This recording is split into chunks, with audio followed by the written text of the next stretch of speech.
What is it about the UPSC prelims examination that the students find most disturbing? Is it the unpredictable nature of the examination?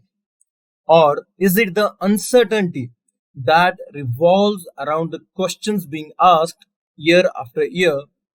Or is it the fact that even after rigorous current affairs preparation, students often find it difficult to answer questions that are asked from the domain of current affairs itself?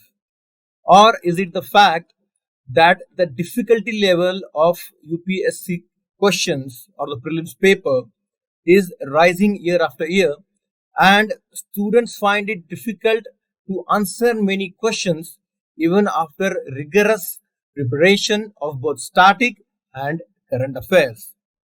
Well, hello dear students, I am Zishan Hashmi, and today we are going to see how these factors that I have just mentioned can be nullified to a large extent by having the right approach towards the prelims paper and doing the right amount of practice.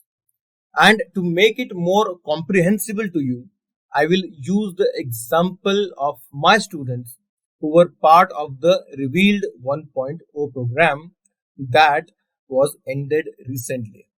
As you can see on your screen, I asked the students a very simple question, that if I say that there is a rare dog in the Western Ghats that cannot be beaten, or there is an endangered cat in the Himalayas that cannot be fed, do these statements make sense at all?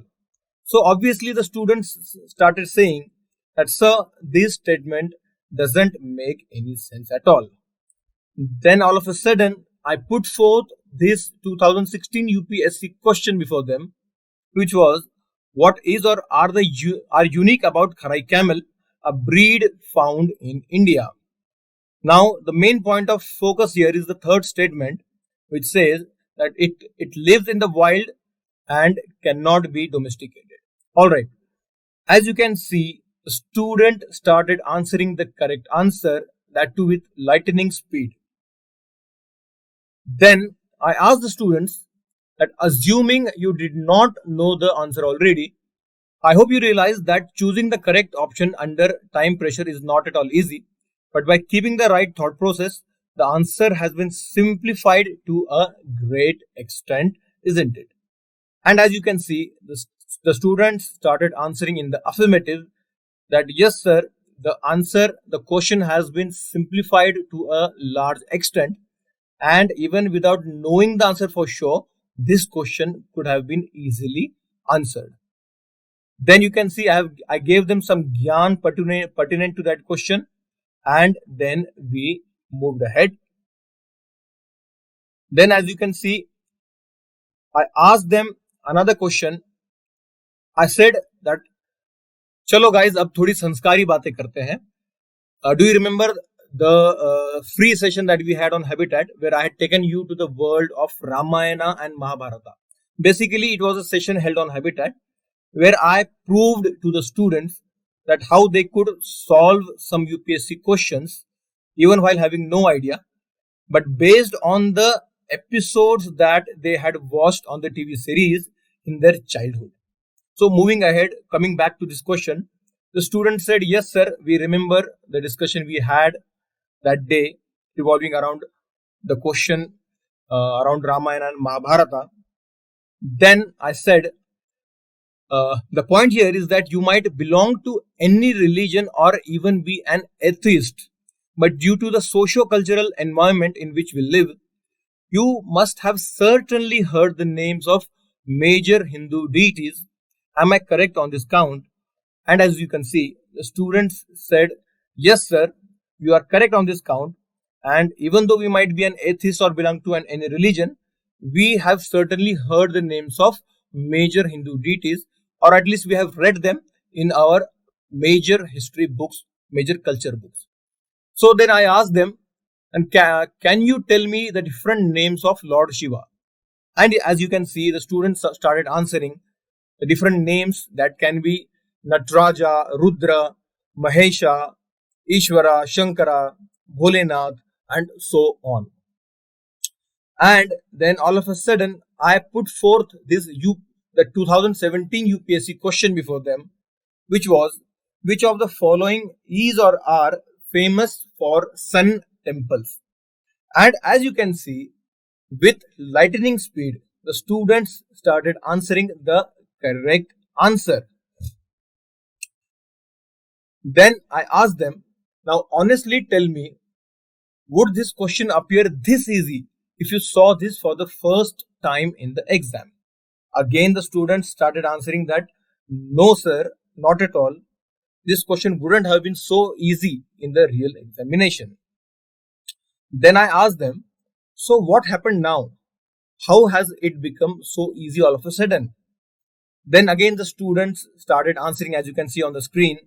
Sir, because of the keywords, because of the word play that is at play, because of the elimination process that we have used, because of the thought process we have molded according to the demand of the question, and so on.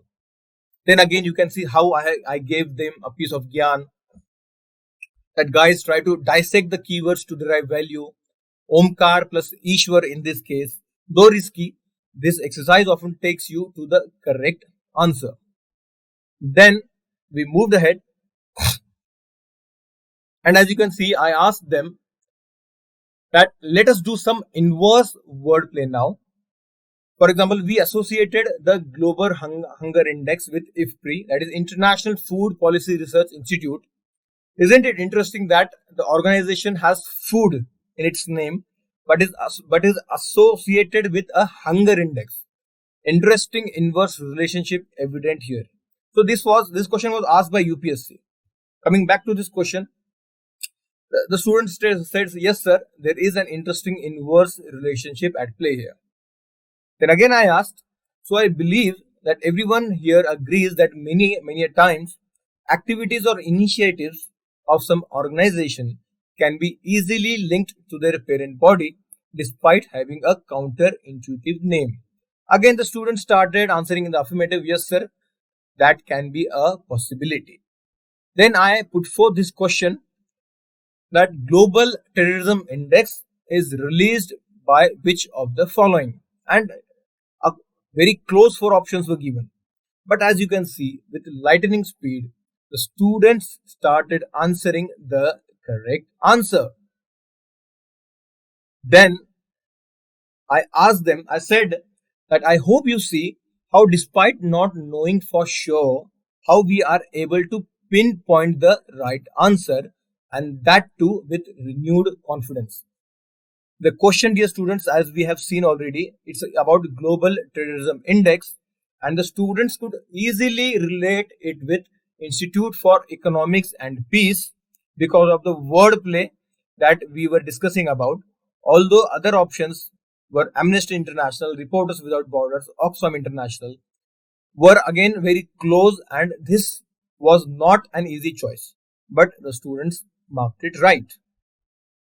Then moving ahead, I gave them a piece of gyan again, that UPSC has the knack to play with words. Remember the question on Rule of Law Index asked by UPSC. When stuck in difficulty, try to make such linkages. Again, it's risky, but the rewards can be hefty. Then we moved ahead, and I asked them that UPSC has the knack to test your understanding of your surroundings. Can you recall any such question? Then again, the students beautifully started mentioning about the Kit Kat question that asked by UPSC, the elephant question, the question on road construction, the question on Kodaikanal, and so on. Then I asked them, now tell me, how many of you have used UPI, Google Pay or Phone Pay or any other UPI based platform on your phone to make payments? Naturally, the students replied in the affirmative that almost all people these days use these platforms. Then I asked them, and when was the last time you loaded your Paytm wallet or any other digital wallet for that matter for digital payments? And as you can see on the screen, the students replied that hardly anyone uses these wallets because payments can be made directly through the bank account because of these platforms based on UPI. Then I asked them, so am I correct to assume that an overwhelming majority here have reduced loading their online wallets and have started using the UPI platform instead?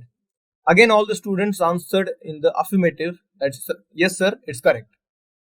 Then all of a sudden, I put forth this 2017 UPSC question before them, which was, which of the following is the most likely consequence of implementing the Unified Payments Interface or UPI?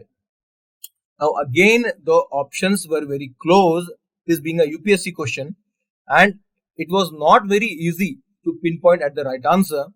But again, as you can see, the students started answering the correct answer, that too with lightning speed.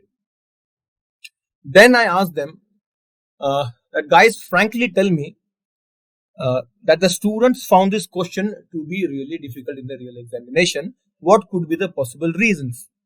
And again, the students started answering that, sir, it could be overthinking, it could be examination pressure, it could be lack of practice, and so on.